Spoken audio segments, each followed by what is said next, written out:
Welcome, everyone. It's the Mike Tech Show, show number 987. Tonight, 4 problems I'm going to talk about. Adobe Acrobat crashing issue, an email phishing solution that I'm going to go over the different options and everything, and I have a PDF for you to download. That's going to be the link in the show notes. And then a listener email that has 2 things, a Windows Update that lists repair version. What is that? And a Synology map drive issue. That's the show. So before we get to it, if you're watching, you'll see in the back of my screen, congratulations to the Flyers. They are 3-0 right now in round 1 against our arch enemy state rival, the Pittsburgh Penguins. So looking forward to that. You can't see it, but the only Flyers gear that I have down here is my t-shirt, my Flyers t-shirt. But I just ordered a hat, so you'll be seeing that on a future show. But hey, Flyers just need to sweep and really take care of the Penguins. And this is nice because my Philadelphia Phillies are on the worst losing streak that the team has ever had in 100 years. So it just can't get any worse for the Phillies. So that's, at least I have the Flyers to cling to. You get the football draft happening tonight. So, all right. So what's happening with the Adobe crash? Client calls me every time, and they have the Adobe. They pay for Adobe Acrobat Pro, and every time they click on it or click on a PDF, boom, it just crashes. That's it, crashes. They tried to reinstall, and I said, did you uninstall it? Well, no, I think they just took the download that they had and just tried to reinstall over top of it. Okay, fine. So I said, we need to do a clean reinstall. And it's more than uninstalling and reinstalling, because when you uninstall Adobe Acrobat, it leaves a lot of things. So I figured, I read where there is an Adobe Acrobat reader, /reader cleaner tool to purge the remnants. Well, guess what? They don't purge the remnants. They leave a lot behind. So you have to go to Program Files Adobe, delete that directory. Program Files x86 Adobe, you got to delete that. And then in each of the common files, you got Common Files Adobe, and then you got Program Files x86 Common Files Adobe, and then you got Program Data Adobe to delete. And then in roaming, in app data, you got to go to the user's app data and get rid of the Adobe directory. Then reboot. Now Adobe was truly gone. Now this is after the uninstall. Don't even waste your time with the cleaner tool. As long as you know to delete all of the Adobe directories, now go to reinstall it. And we did it right from the Adobe's website. I had her log in with her account. And then, of course, when you download it, it takes forever because they got to download Adobe Cloud.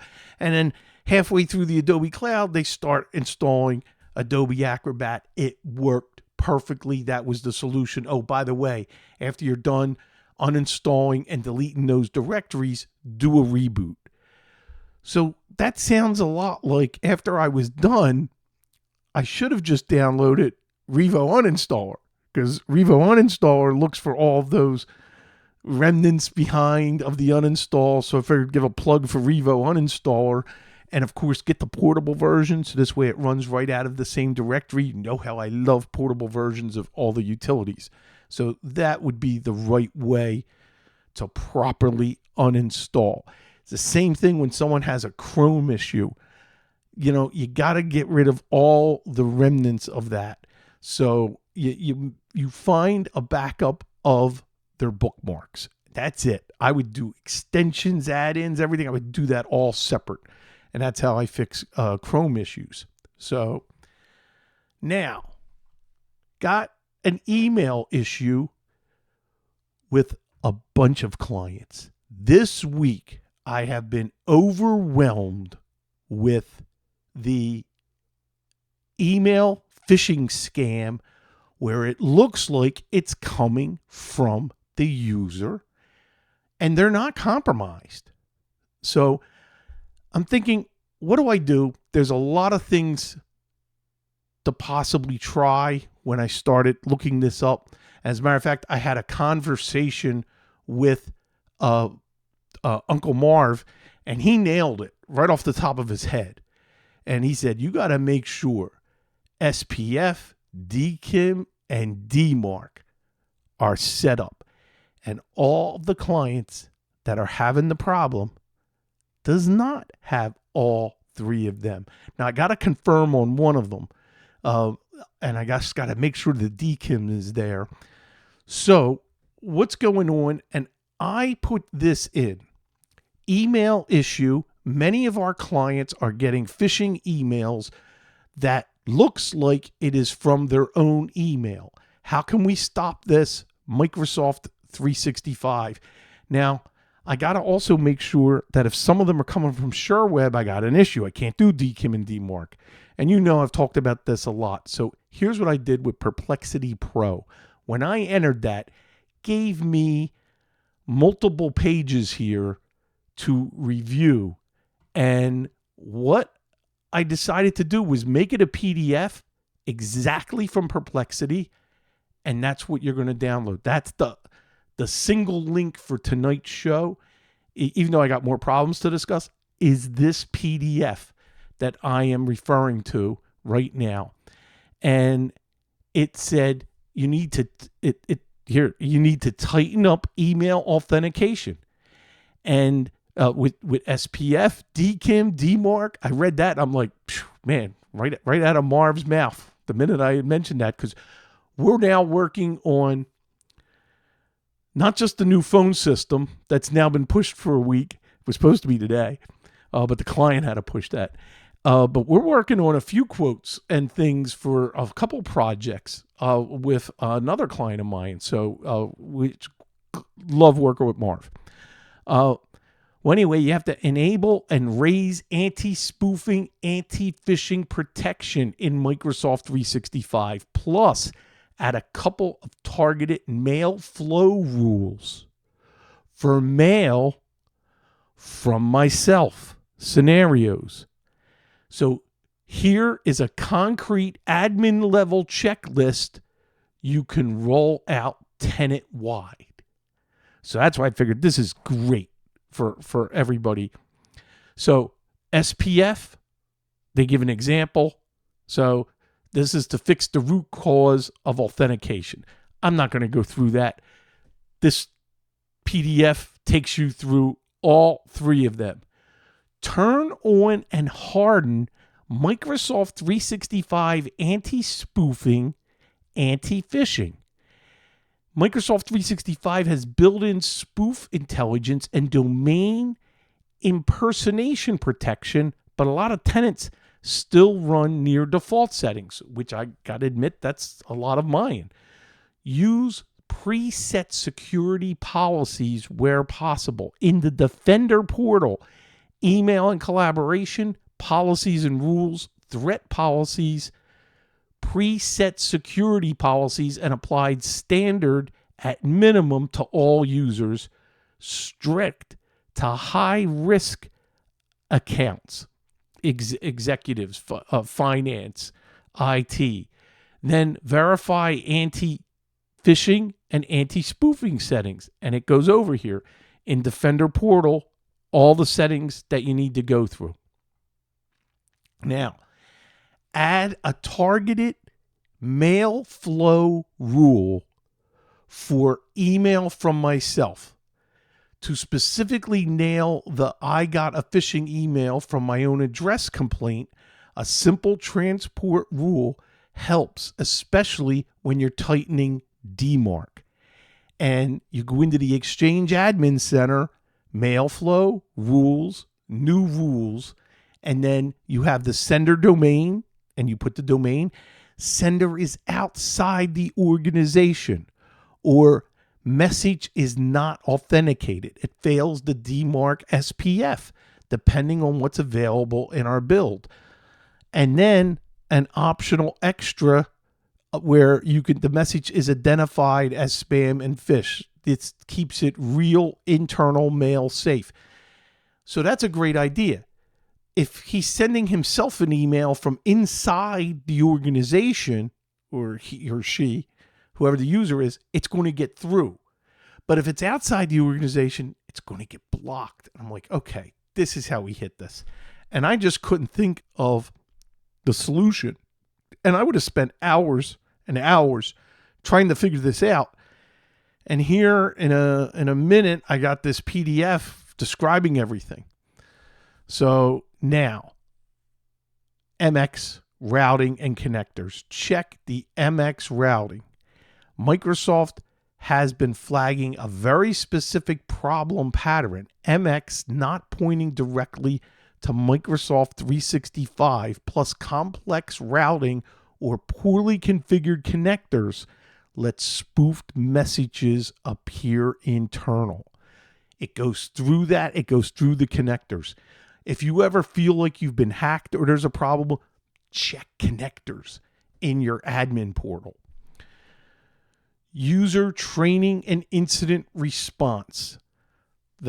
It's always about user training. And even with a hardened setup, some phishing will slip by, especially before DMARC is at P equals reject.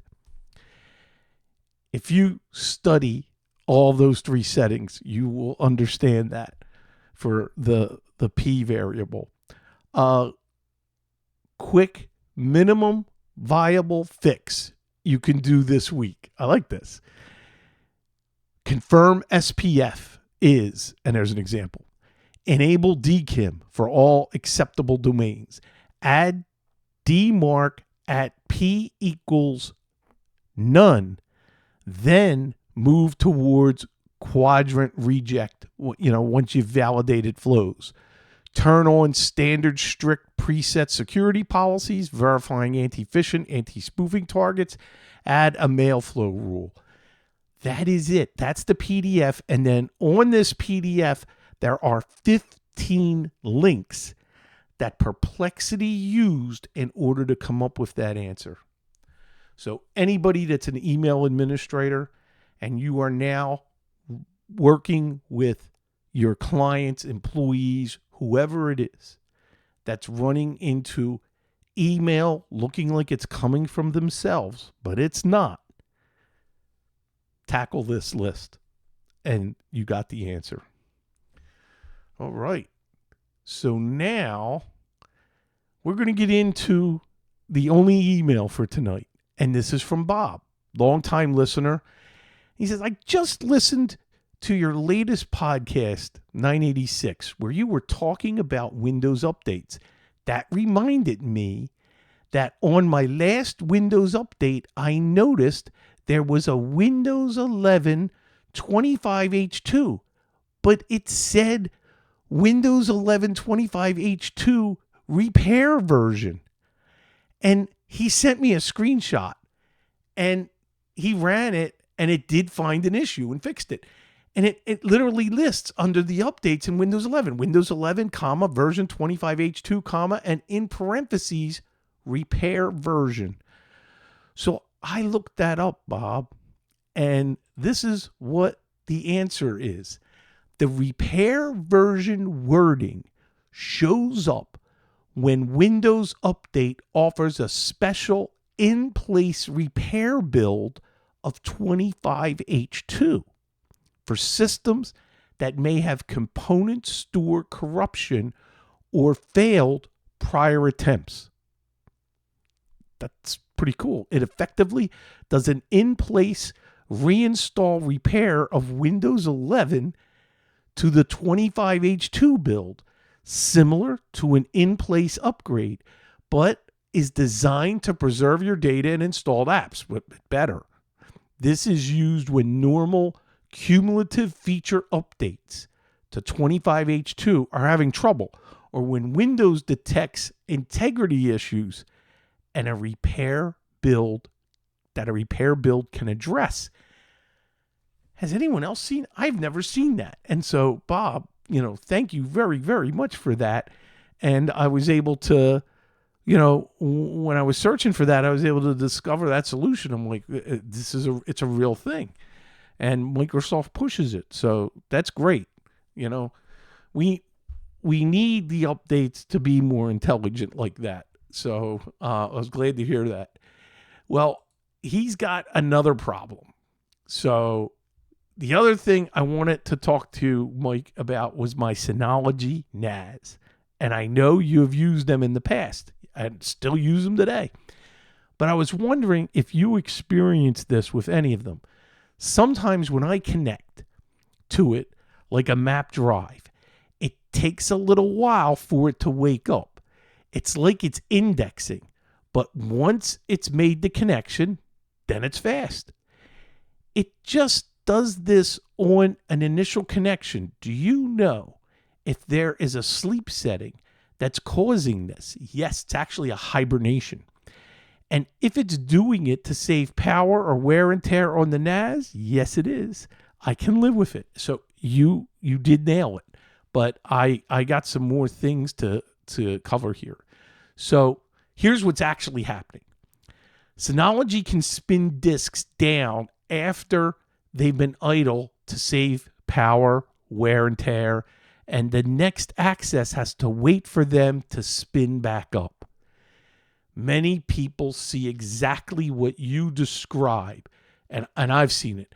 First mapped drive access of the day is sluggish, and then everything's fast until it's idle again.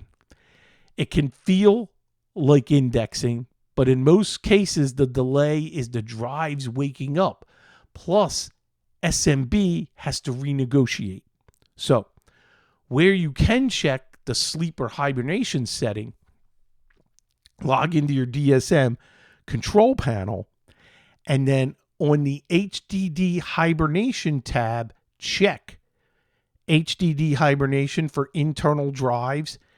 Example, 10 to 20 minutes. There's a separate setting for external drives if you have any. Like I have a backup local that's a USB as an external drive. If you set this to none, the disks will stay spinning and the first access lag should disappear. But it's at the cost of more power and continuous drive wear. So you got to weigh that. How important is that? It sounds like if it's just you accessing it, if I have a big organization, I might keep it spinning. But where you might be accessing, for the first time, you go with the little delay to save on the wear and tear maybe.